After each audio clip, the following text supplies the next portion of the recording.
Magandang oras po sa inyong lahat.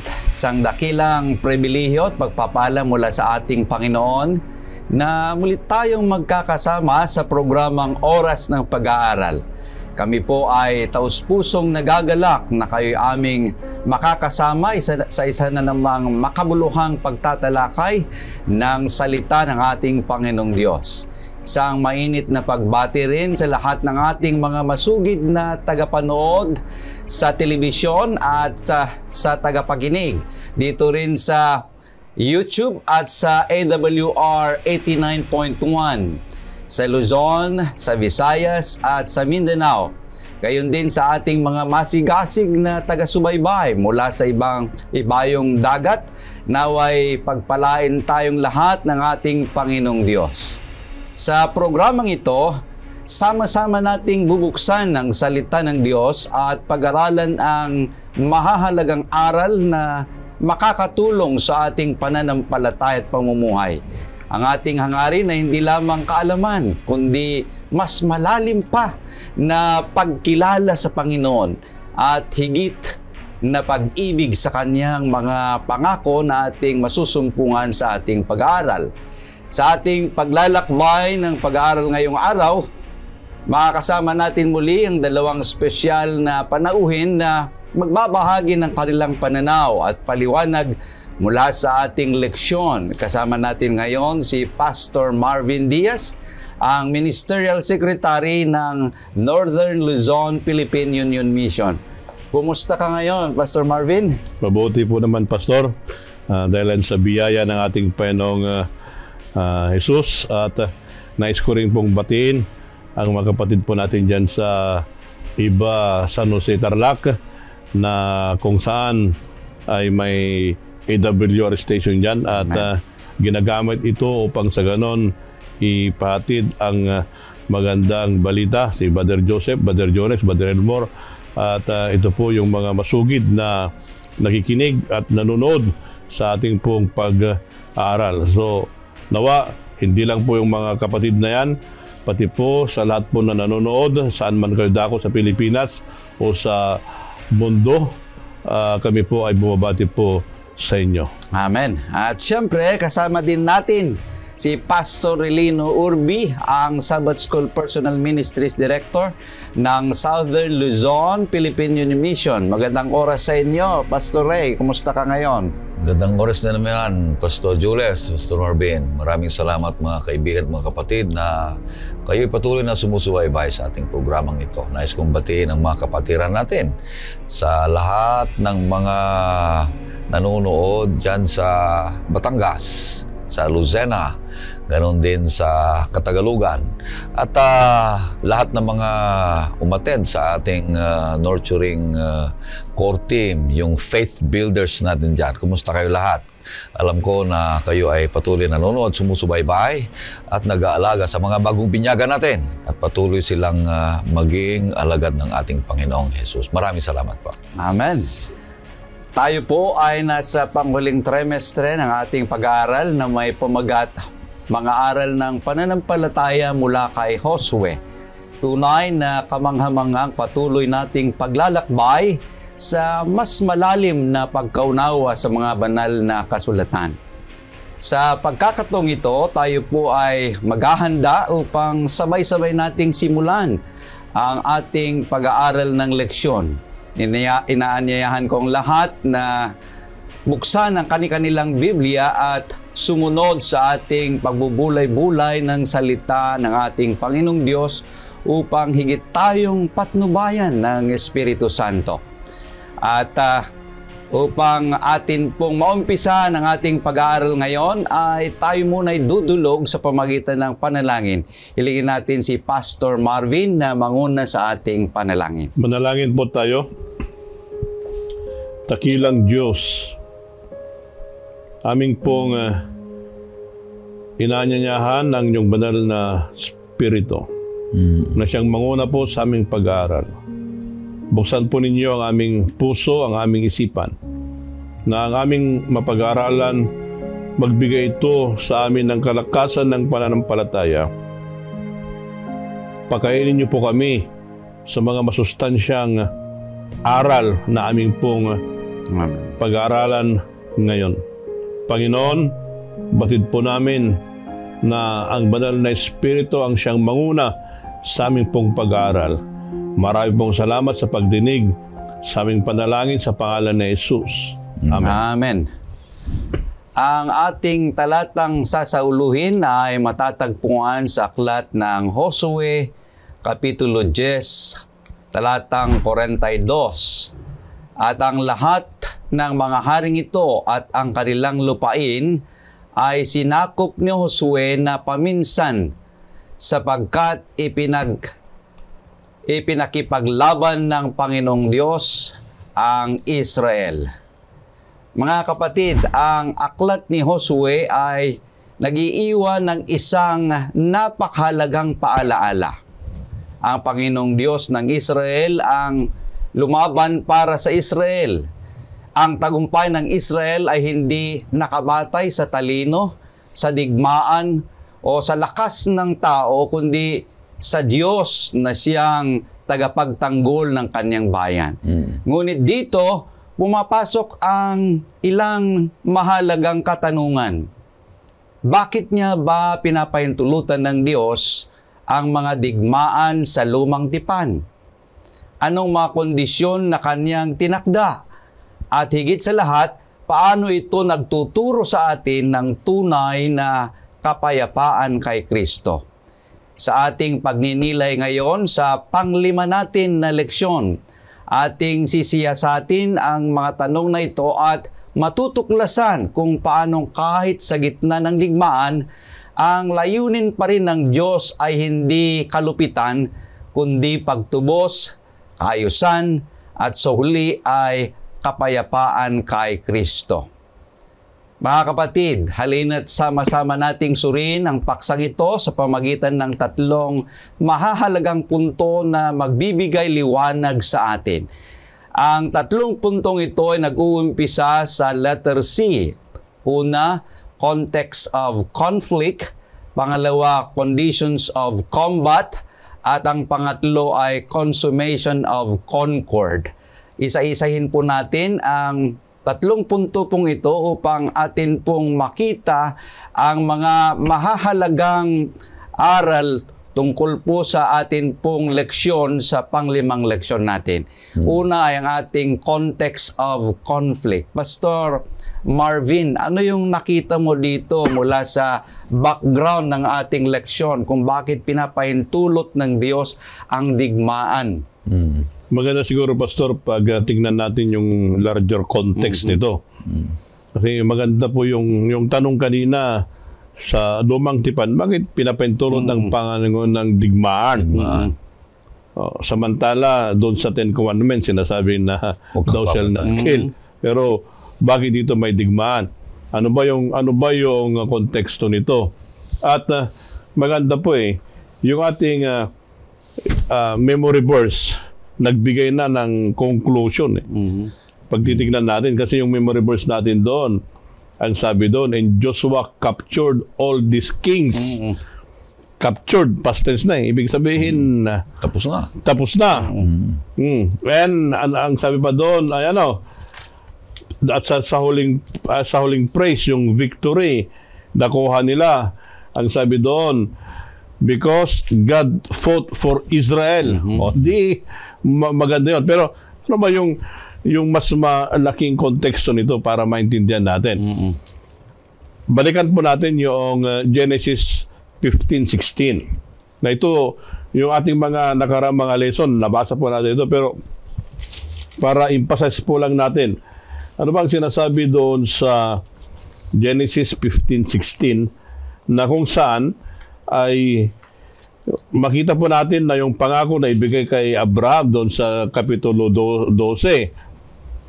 Pero anong nangyari doon? Anong sabi po dyan sa Genesis 15:16? Sa ikaapat na salin ng inyong binhi, muli silang babalik rito sapagkat hindi pa nalulubos ang kasamaan ng mga Amoryo. Hindi pa nalulubos yung term na ginamit Hindi pa nalulubos yung kasalanan ng mga Amoryo. Ngunit dito, si Abraham, isang family pa lang, hindi pa siya nation. So hindi niya, pero itong mga Amorites, ito ay nation na ito. So yung family at saka nation, mahirap yon. Kaya pag titignan natin, ay idinilay muna ng Panginoon yung judgment sa kanila hanggang maging ganap itong Israel na ito na maging bansa. Now, ito pa ang sabi doon sa Levitico 18, versikulo 24 hanggang 30. Ano po ang sinasabi doon? 18?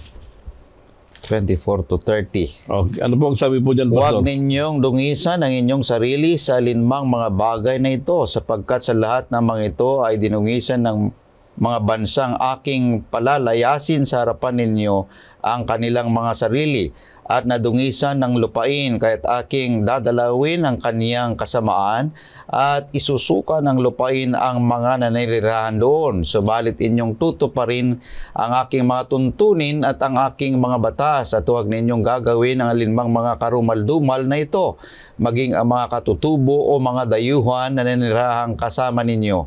Ang mga tao sa lupain na nauna sa inyo ay gumagawa ng lahat ng mga karumal-dumal na mga ito, at ang lupain ay nadungisan.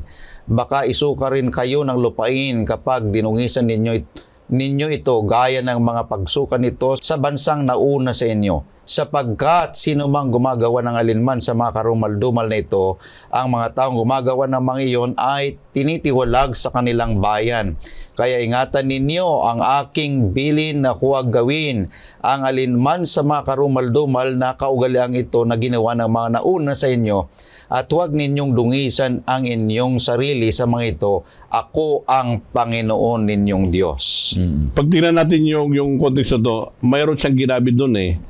Anong paggamit doon? Yung term na ginamit doon ay isusuka. Vomit. Yeah, I will vomit out. Sabi doon eh. So yung taga Kanaan, yung mga tao doon, anong gagawin ng Panginoon? Isusuka. Isusuka niya. Bakit? Ano ang dahilan? Because of their immorality and child sacrifice. Ito yung ginagawa ng Panginoon. So, titignan po ninyo. Kaya, yung sa Old Testament, ito yung gawain nila, at ito ay hindi kanais-nais sa harap ng Panginoon. So, wala naman silang magawa kung i-wipe out. Tama ba yung term ko doon? I-wipe out yun. Kasi hindi naman nila pinapakinggan ng Panginoon. Kaya sabi doon, I will vomit. Then, isa pa. Punta po tayo doon sa Deuteronomy 18, 9 to 14. Pagpasok mo sa lupaing ibinigay sa iyo ng Panginoon mong Diyos, ay huwag kang mag-aral gumagawa ng ayon sa mga karumal-dumal na gawain ng mga bansang iyon.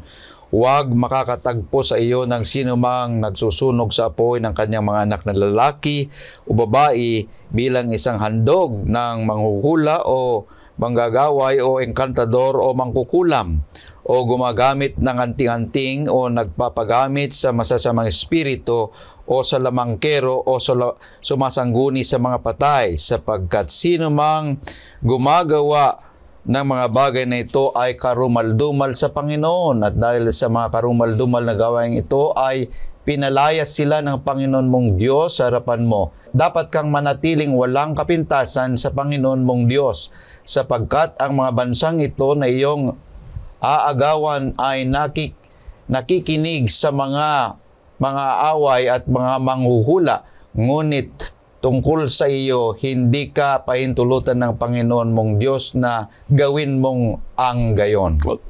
Pag tingnan po natin, mga nakikinig na mga kaibigan, ito ay yung verse 9, ang sabi doon, mayroong condition eh. Sinabihan na ni Moses yung mga Israel. Anong sabi nila? Sabi niya, when you come into the land, pag naandun na kayo, anong sinabi ng Panginoon? Don't pollute yourselves. Huwag niyong dungisan ang inyong mga sarili. Ano yung idudungis na nila yun? Inisa-isa. Doon sa verse 10, wag mong yung anak na babae o lalaki, wag mong i-sacrifice, wag mong sunugin. O yun yung child sacrifice, yung mga witchcraft.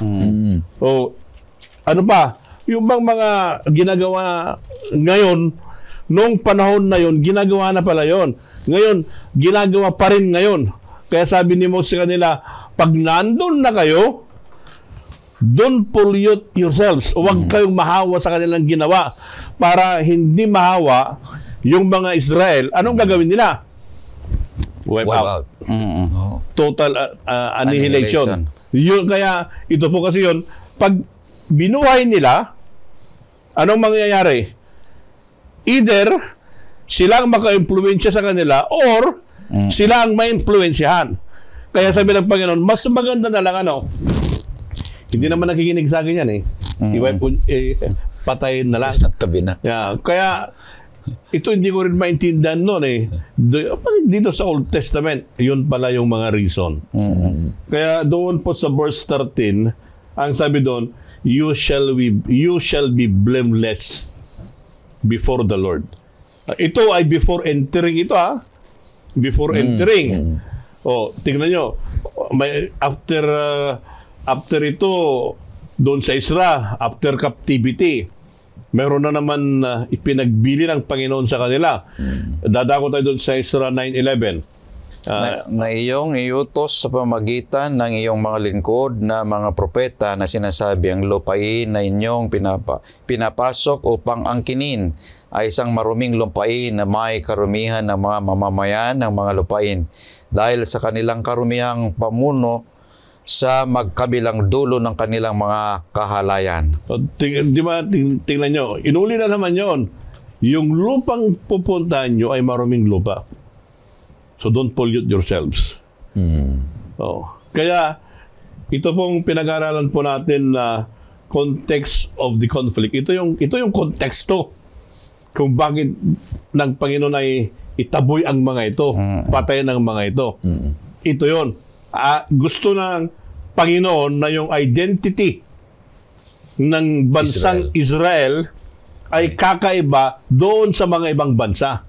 Dahil mayroong Diyos na buhay na kasama nila, na ito yung gusto niyang mangyari sa bansang Israel, na gagamitin ng Panginoon na sila ay maging saksi doon sa mga ibang nation na yon. Kaya pag titignan po natin, yun ang nangyari dito. Ito yung context. Kaya nagkaroon po ng conflict dito para itaboy sila, i-wipe out o annihilate o anumang term na yon para hindi mapollute o makontamina yung bansang Israel at makita nila yung karakter ng ating Panginoon na siya ang naglabas sa kanila sa Egypt. Amen. Kaya pala napakaganda yung ipinakita na kasaysayan ng Israel, sapagkat sinasabi dito na God will fight for you.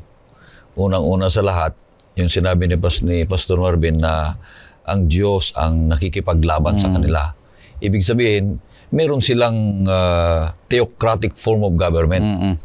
Ang Diyos na may-ari sa lahat ng mga bagay ang nangunguna sa kanila lahat. Ngayon, kung mapapansin natin sa Old Testament, sa panahon ni Noe, bakit pinahintulutan ng Panginoon Diyos na lipulin ang mga lahat ng mga makasalanan noong unang panahon, sapagkat ang kanilang mga kasalanan ay nakarating na sa langit, di ba?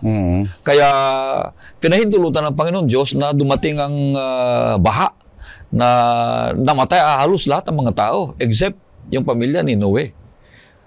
Kaya yun yung kapangyarihan ng Panginoon Diyos na lipulin ang mga tao sapagkat parang wala nang pag-asa, Pastor, na sila magbago pa. Ang pangalawa, Sodom and Gomorrah, ganun din.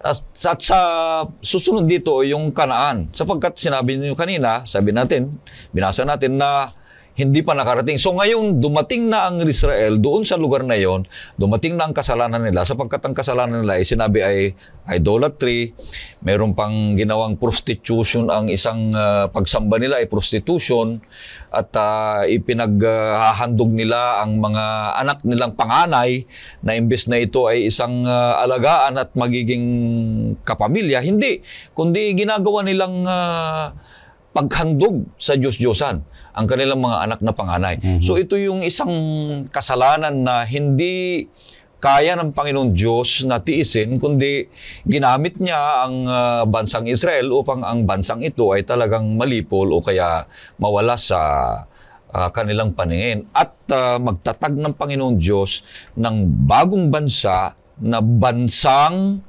tumutupad sa kanilang kautusan at tumutupad sa kanilang tipan. Kaya napakaganda ang ipinakita ng banal na kasulatan na may kapangyarihan ng Panginoon Diyos na lumipol sa mga taong makasalanan na patuloy silang nagkakasala at wala ng pag-asa. Kundi isang ang mahirap doon ay mag-impluwensya pa sila, Pastor, ng iba. Kaya ayaw ng Panginoon Diyos na ang bansang Israel ay patuloy ang Kanaan ay lumalago at nandun naman ang mga Israelita na sila magkaroon ng impluwensya. Kaya sabi dito sa banal na kasulatan, baka gawin pa kayong maging kasangkapan upang lumaban sa akin, sabi ng ating Panginoon Diyos. Kaya pinahintulutan ng Panginoon na ang bansang Kanaan ay malipol o mawala sa kanilang paningin. Amen. So, mula dito sa unang punto na ating nakita, yung context ng conflict na ito, yung utos ng Diyos na makidigma o lilipulin ang bansa na Cananeo ay hindi padalos-dalos na hakbang ng ating Panginoong Diyos, kundi ito'y nakaugat sa banal na katarungan na sinasabi sa atin pong pag-aaral ngayon mula sa background na binigay ng ating dalawang kaibigan na naririto ngayon, si Pastor Marvin at si Pastor Ray. So ating makikita ang leksyon na ating makikita dito sa unang punto na context of conflict ay ang digmaan ng Israel ay hindi bunga ng pananakop ng tao, kundi ito ay hatol ng Diyos sa bansang makasalanan. Ito yung binabanggit sa ating leksyon. So, ang katarungan ng Diyos ay laging banal. Ang katarungan ng Diyos ay may layunin. So, ang ating Diyos ay makatarungan ang kanyang ginagawa kung bakit sinabi niya sa mga Israel na kailangan nilang lipulin ang mga bansang ito dahil nakaugat ito sa banal na dahilan ng ating Panginoong Diyos. So napakaganda yung ating nakita na leksyon dito. Pastor, bagamat nagpakita ang Panginoon Diyos sa unang bahagi na siya ay mabagsik at parang siya ay galit. Totoo nga galit sa kasalanan. Pero dito sa banda din, para mabalanse, kung maintindihan natin yung kung bago lipulin ng Panginoon Diyos, di ba, Pastor Marvin, ang Sodom at Gomorrah, anong ginawa ni Abraham? Nakipagsangguni. Nakipagbargain si Abraham sa ating Panginoon Diyos na kung papaano niya lilipulin. Kung meron bang 50, Panginoon, sisirain mo ba ang Sodom at Gomorrah? Hindi. Hanggang bumaba, ibig sabihin ang Panginoon Diyos ay maunawain sa mga tao. Ngunit wala siyang nakitang kahit 10 nga, wala eh. Kaya sabi ng Panginoon Diyos, ay talagang lilipulin ko ito dahil kahit 10 na pinapakiusapan mo sa akin, sabi ng Panginoon kay Abraham, wala kang makita. Kaya yun ang nangyari na talagang pahilintunan ng Panginoon Diyos na sisirain o kaya lipulin ng mga ito. Nandun pa rin, nakaugat pa rin din yung kabanalan ng Panginoon na sinabi mo na maawain ng Panginoon Diyos. At meron siyang pinag-uusapan natin noong nakaraan, yung biyaya ng Panginoon Diyos sa mga taong makasalanan. Amen. So aside from the abhorrent practices na sinasabi kanina ni Pastor Marvin, yung sinabi ni Pastor Ray na pangalawa ay God granted them provision na kung magsisi sila ay Bawiin. bibigay ng Panginoong Diyos ang pagpapatawad. Ngunit hindi ito nakita, mga kapatid. Kanya't ang Panginoong Diyos ay makatarungan sa kanyang pagbibigay ng hatol sa mga ito.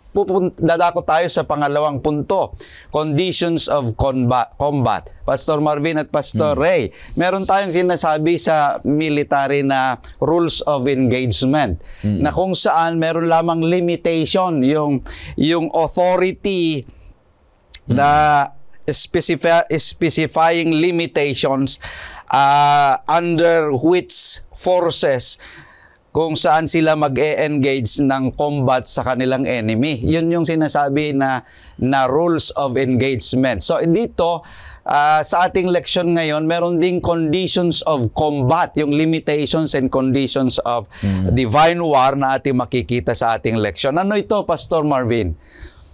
Pag titignan po natin ito, ay sinusunod nilang Panginoon bilang siya yung Commander-in-Chief. Yeah. Hindi rin sa pamamagitan ng panahon nila yung modern way to destroy the enemy. Bagkus yung ginagamit nila, pag bumalik ka doon sa Battle of Jericho, iba yung they engage in the battle pero sa pamamaraan ng Panginoon. Maganda yun eh. Kaya ngayon naman, wala tayo doon. We engage in the battle, hindi sa ating pamamaraan, kundi yung pamamaraan ng Panginoon. Kasi yung pamamaraan ko, yung sarili ko, talo ako. Pero pag yung pamamaraan ng Panginoon, magkakaroon yan ng success o victory. Kaya pag titignan po natin, itong conquest po doon sa Jerusalem, ano ba yung purpose nito, yung conquest? Pag titignan po natin, ito ay ginajudge yung persistent of sin. Nagpapatuloy yung kasalanan yan eh. Kaya ito, may combat ito is to end. Yung kasalanan. At hindi lang yon. Isa pa doon ay para ma-fulfill yung covenant promise ng Panginoon. And another thing is, may establish ng Panginoon yung Israel as a holy nation. Kasi ang purpose talaga ng Panginoon ito ay the holiness of life na ipapakita yon ng bansang Israel. Kaya pag hindi lang yon, ay sila ay maging missionary witness. Paano maging missionary witness doon? Yan. Ito ang tingnan mo natin doon sa Deuteronomy 4:6-8. Ano po ang tinutukoy doon? 4:6-8.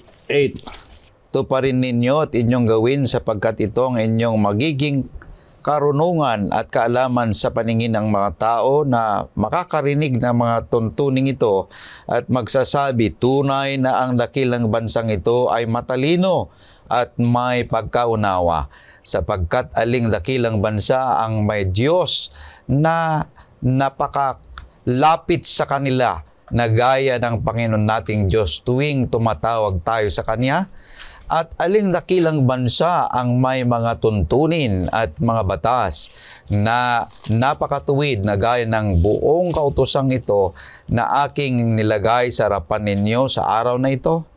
Tingnan natin. Nasabi nyo, ano bang bansa ang mayroong pinakamalapit sa Diyos? Kaya, pag titignan natin yung combat o yung ginamit dito doon sa condition of combat, pag titignan natin, ito yung limitation ng tao, pero beyond the limitation ng tao, doon papasok ang Panginoon. Kasi hindi na yan kaya. Di ba? Ganon din tayo sa Panginoon. Ito lang, hanggang dito lang ako. Pero ang Panginoon, no, I will go with you, let's go. Ganun. Yun yung Panginoon eh. Tayo, dinidefine natin yung boundary, dinidefine natin yung limitation. But in God's power, let's go and conquer. Not my will, but by the will of God. Kaya yun po yung maganda doon eh, na nakita natin doon. Kaya kinakailangan na in the battle, in the spiritual warfare now, kasi wala tayo, in spiritual warfare now, we have the limits, but God will usher us beyond our limits. Yun yung kanyang biyaya. Doon nagagawa ang Panginoon doon sa bagay na hindi na natin kayang gawin. Alam natin na yung title ng ating lesson ay ipaglalaban tayo ng Panginoong Diyos. So siya talaga ang nakikipagkondisyon ng labanan. Dahil alam natin na ito'y labanan ng dalawang magkasalungat. At may mga kondisyon. Ano yung kondisyon na sinabi niya pa dito aside from doon sinabi ni Pastor Marvin na may mga limitations, boundaries. Doon sa Exodus 23, 28 to 30, ito ang gagawin ko muna bago kayo sasalakay, ay ito muna yung gagawin ko kung papaano natin palalayasin ang mga nasyon na yan, sabi niya. Listen sa verse 28, Pastor, anong sabi niya dyan? Aking susuguin na sa unahan mo ang mga putakti na magpapalaya sa Ebeo, sa Kananeo at Teteo sa harapan mo. Di palalayasin niya muna ang mga putakti. Ano yung mga putakti? Either iba-ibang pamamaraan ng Panginoong Diyos. Either storm, either yung mga salot, lahat ng mga paninira doon sa mga tao para hindi na sila mag-stay doon at lumayo na sila at hihina sila.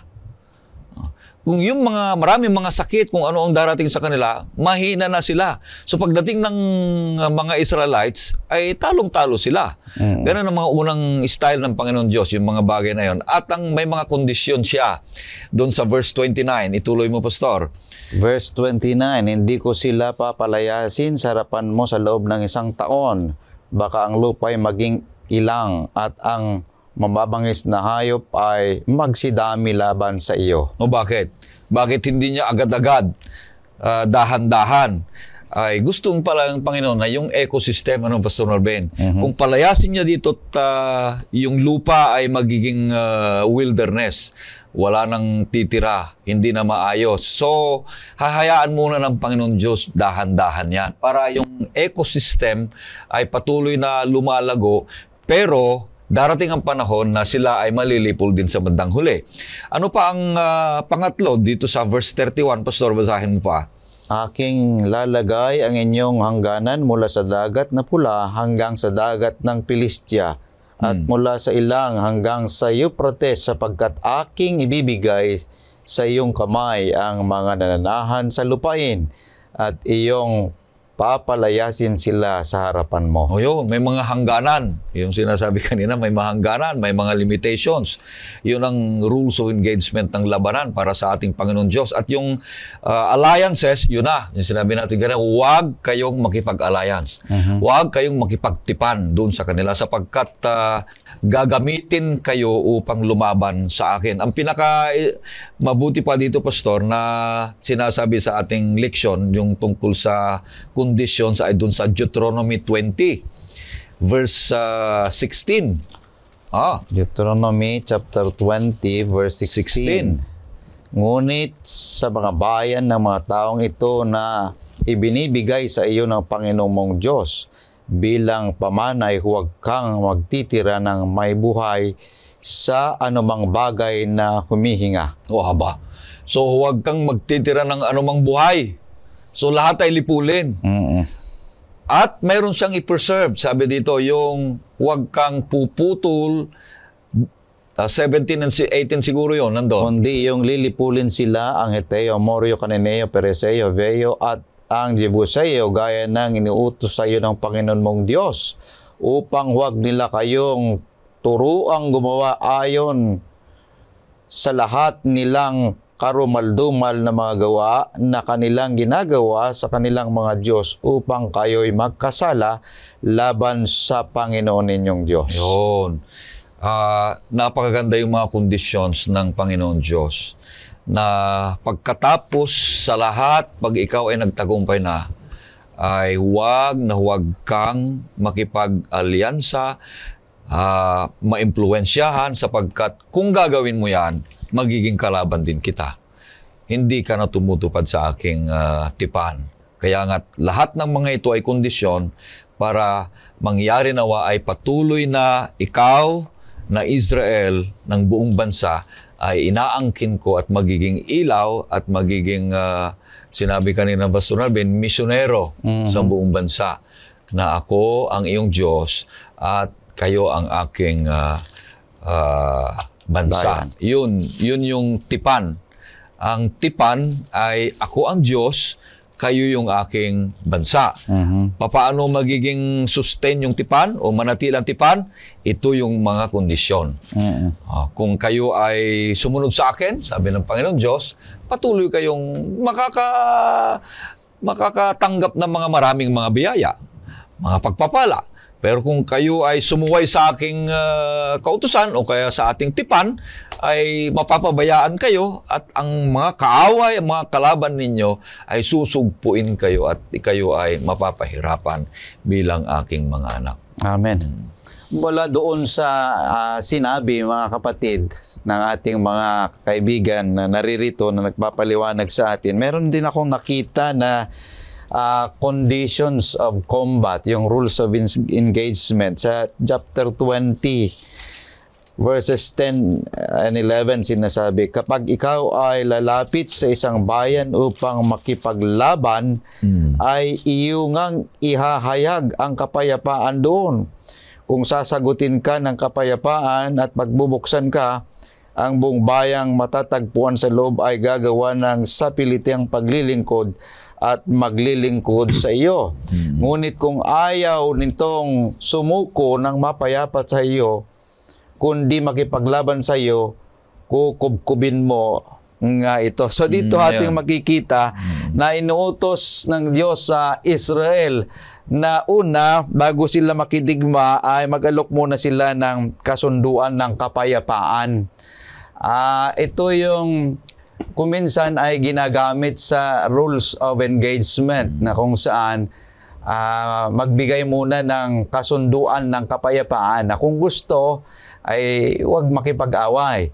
Pero kung hindi ay talagang lilipulin mo sila. Kung tatanggihan ka, patuloy ang pakikidigma. So dito ay ating nakita sa atin pong pangalawang punto na ang mga digmaan ng Diyos ay hindi basta karahasan, basta-basta kaharasan, kundi may hangganan, may kondisyon at may moral na tuntunin ang mga ito. So pinapakita nito sa atin, mga minamahal na mga kapatid, na kahit sa kanyang paghatol, ang Diyos ay pinapahalagan pa rin niya na malayang magpasya ang mga kalaban ng Israel at nagnanais pa rin niyang ingatan ng kaniyang bayan laban sa kasamaan. Tayo'y dadako na sa panghuling punto ng ating leksyon, consummation of concord. Ito yung final vision of peace na kung saan ay magkakaroon na talaga ng kapayapaan sa pamagitan ng ating Panginoong Jesucristo. Ano itong sinasabi natin na consummation of concord, Pastor Marvin, mula dito sa ating leksyon? Maganda yung ating pag-aaral. Pag tignan natin, the land of Canaan was not only a state to conquer, pero bahagi po yon ng redemptive storyline. Paano naging bahagi ng redemptive storyline? Una doon ay to judge the evil, preserve holiness, raise the covenant community, and ultimately, it will prepare the way for Christ. Tingnan mo natin yung ito na konteksto na ito. itong mga nangyari to is to establish the nation of Israel. At pag ito ay na-establish, then, through the line of this one, the Messiah will come. Ito po ang sabi doon sa Isaiah 9:6. Ano pong sabi doon sa 9:6? Isaiah 9:6, sapagkat sa atin ay pinanganak ang isang bata, sa atin ay ibinigay ang isang anak na lalaki, at ang pamamahalay maaatang sa kanyang balikat, at ang kanyang pangalan ay tatawaging kamanghamanghang tagapagpayo, makapangyarihang Diyos, walang hanggang Ama, prinsipe ng kapayapaan. Ito, naintindihan na ito ng Juan. Ito naintindihan na ng nation Israel. The through their line, ultimately, darating yung Prince Of Peace. of Peace.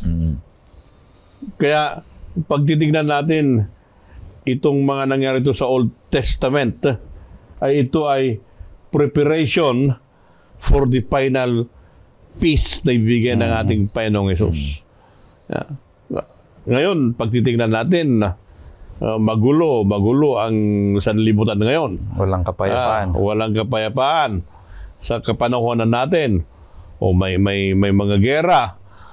Pero until such a time that the Prince of Peace will come. Ngunit, paano natin maranasan ngayon yung kapayapaan na yan?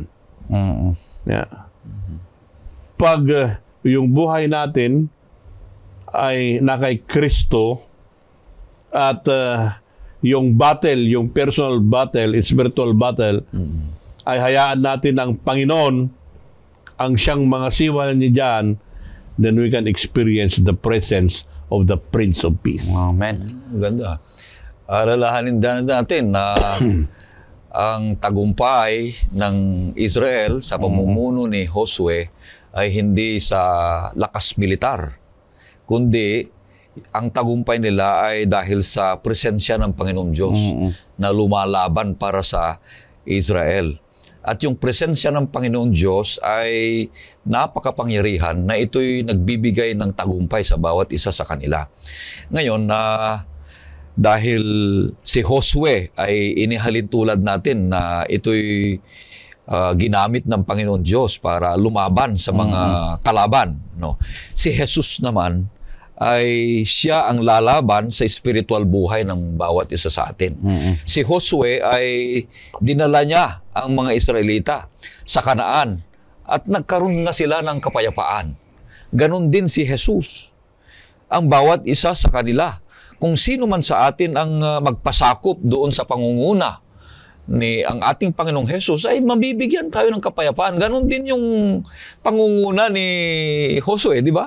Lahat na nagpasakop doon sa pangunguna ni Josue na ang Panginoon Diyos ang lumaban din sa kanila, ay nagkaroon lahat ng mga kapayapaan. Ganon din sa bawat isa sa atin, sabi ni Pastor, na si Josue ay type ng ating Panginoong Hesus, anti-type ng ating Panginoong Hesus na patuloy na sa bawat isa sa atin, sabi ni Pastor, kung sino man ang nagnanais magkaroon ng kapayapaan sa gitna ng kabagabagan, sa gitna ng mga digmaan natin sa buhay spiritual, meron tayong kasiguruhan, tiyak na tagumpay pag tayo ay magpasakop sa pangunguna ng ating Panginoong Hesus, sapagkat siya ay lalaban sa atin. Wala tayong katalo-talo dahil alam natin na matagal nang talo yung ating kalaban. Tinalo na mismo ng ating Panginoong Hesus. Ang kailangan lang natin ay magpasakop sa Kanya, paggamit sa Kanyang kapangyarihan, sa Kanyang mga salita, sapagkat ang Kanyang salita ay makapangyarihan mismo. Hindi maghihiwalay ang ating Panginoong Hesus sa Kanyang salita, di ba? Siya at yung Kanyang salita ay iisa. Hindi pwedeng paghiwalayin yan. Kung sinunod mo ang ating Panginoong Hesus, sumunod sa Kanyang salita. Ganon din, kung nais nating magkaroon ng kapayapaan, na ang pangatlong leksyon natin, pangatlong punto, na merong consummation of concord, yung kapayapaan na ninanais o gustong taglayin ng bawat isa sa atin, ay na kay Panginoong Jesus lamang. Wala nang iba, Pastor. Kaya pag titignan po natin ay yung Old Testament, ipinapakita the coming Messiah. Messiah, Prince of Peace. Prince of Peace. Oo. Hindi sa pamamagitan ng tabak. It's not by sword. Yung pagiging victorious doon, but sa pamamagitan ng cross. Amen. Kaya maganda din we have peace because the ultimate sacrifice ng Prince of Peace ay ibinigay niyang buhay niya para sa ganon magkaroon tayo ng peace. Kaya yun yung ultimate conquest that the Father, the Godhead of the Trinity, the Father, ay ibinigay yung anak to fight for our battle. Kaya yung ating daily battle na yan, yan ay makakabit natin ng victory pag isubmit natin ang buhay natin sa Panginoong Hesus. So, bagamat pinapahintulot sa lumang tipan, mga kapatid, ng kanilang pakikidigma sa kanilang panahon, itinituro pa rin ito ang dakilang layunin ng ating Panginoong Diyos. Yung kanyang pinakahangarin na magkaroon ng kapayapaan sa pamagitan ng ating Panginoong Hesukristo. Sabi sa Josue 10:42, ang mga tagumpay ng Israel ay dumating sapagkat ang Panginoong Diyos ng Israel ang lumaban para sa Israel. At sa ating panahon ngayon, ang iisang Diyos ding iyon ang lumalaban para sa atin. Hindi sa pamagitan ng pagpapadala ng hukbo, kundi sa pamagitan ng tagumpay laban sa kasalanan, laban sa tukso, at laban sa kapangyarihan ng digmaan. So ang konteksto ng labanan ay nagpapaalaala na ang katarungan ng Diyos ay laging matuwid.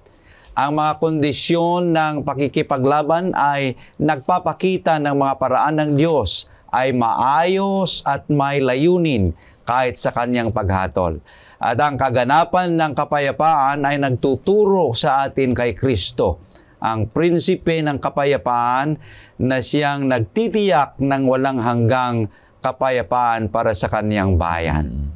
Kapatid, anuman ang laban ng iyong inaharap ngayon, takot, tukso o kahirapan, alalahanin mo ang katotohanan ito. Ang Diyos ang lumalaban para sa iyo. Kaya magtiwala ka sa Kanya, isuko mo ang iyong buhay sa Kanya, at tanggapin ang kapayapaang si Kristo lamang ang makapagbibigay. Maraming salamat po sa ating mga panauhin na sina Pastor Marvin at Pastor Ray sa kanilang pagbabahagi ng kaalaman at inspirasyon mula sa ating leksyon. Tunay na napakayaman ang ating naging pag-aaral ngayong araw. Gayon din kami po ay taos-pusong nagpapasalamat sa lahat ng nakibahagi, nakinig, nanood sa kanilang telebisyon sa atin sa oras ng pag-aaral. Naway ang mga aral na ating natutunan ay maging gabay sa ating pang-araw-araw na buhay, magpalalim sa ating pananampalataya, at magbigay ng pag-asa sa ating lahat. Tayo po muna'y makinig ng isang tanging bilang. Pagkatapos ay hilingin natin si Pastor Ray na pangunahan tayo sa panghuling panalangin.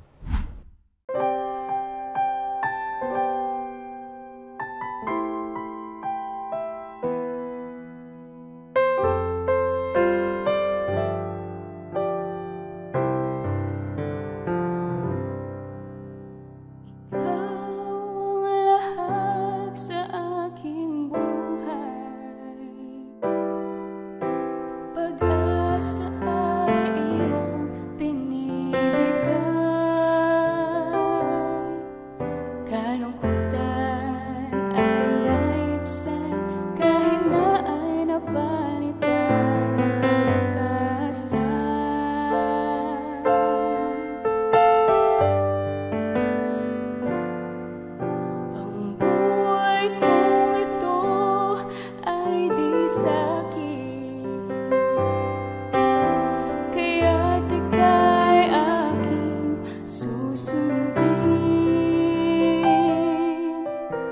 pag-ibig mo'y naghahatid ng kapayapaan at ligaya.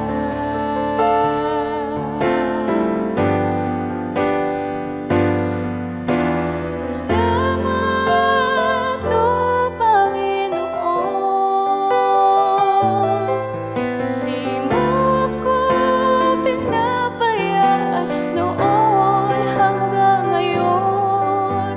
Salamat sa lahat, sa pag-ibig na wagas. Ngayon ay ibabalik ko ang lahat.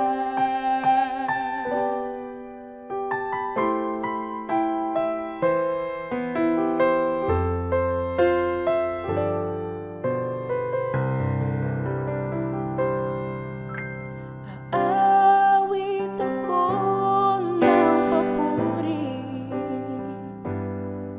salita mo ay ibabahagi sa mga nangangailangan ng pag-ibig at ng katotohanan.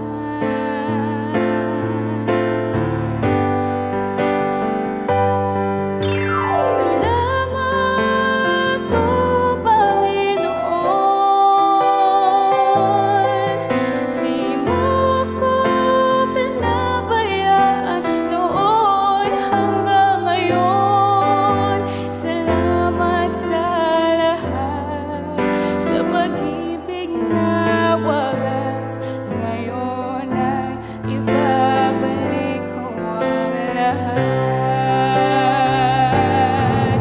Ikaw ay nagdusa doon sa krus upang nang ako ay matubos.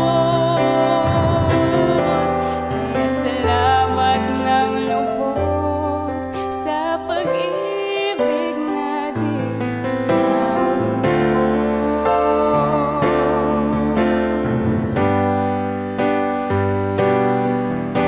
Salamat, O Panginoon, di mo ako pinabayaan noon hanggang ngayon. Salamat sa lahat, sa pag-ibig na wagas. Ngayon ay ibabalik ko ang lahat. Salamat, O Panginoon,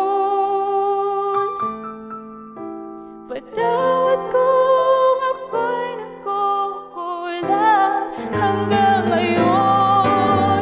Salamat sa lahat, sa pag-ibig na wagas. Tanging maisusukli ko lang ay pagsunod sa yapak mo.